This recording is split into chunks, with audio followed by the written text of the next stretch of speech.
mitte keegi ei tohiks saada selliseid volitusi, et tungida nii sügavale meie isiklikku ellu. See ei ole õige.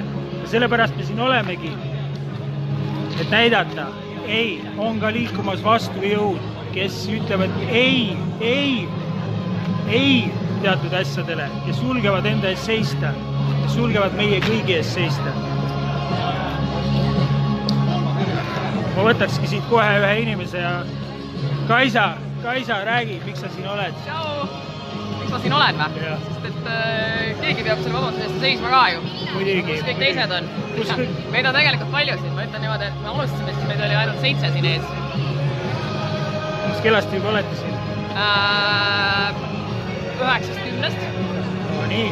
Et siin täna enam ei ole vahet selles mõttes selles, mida sa usud, mis rahvusest sa oled. Tere! Kas sa oled maski pooldaja, inimvastane vaktsiini pooldaja, mida sa esindad sellele täna küsimus selles, et mida me laseme edasi nagu juhtuda ja kuhu maani sa võtad vastutuse ise oma tervise ja asjade eest, et millal sa ükskord seda tegema hakkad, et kellele sa selle vastutuse täna annad ja selles seaduse eelnõuga seisneb, et tõsine mõttekoht kõigile. Tõsine mõttekoht, see ei ole, ütleme niimoodi, et täna on 1. aprill, aga asi on naljast kaugel. Ja ma ütlen, et asjad on maailmas tuksis, kui mina seisan siin ees hommikul vara.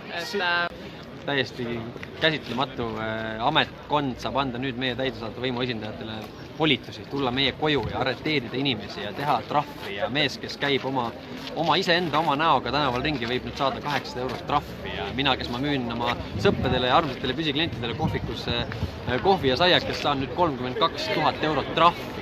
Tore on ju öelda, et uskuge mind, nagu see siseminister, kes meil nüüd on, ütles, et kuule, et ma lubame, et see nii ei ole ja seda ei ole mõtet võtta, aga see on ainult sinu sõna ja milline poliitiku slogan enne on tõsiselt võetav olnud. Aga Veiko, miks me siin oleme täna üldse?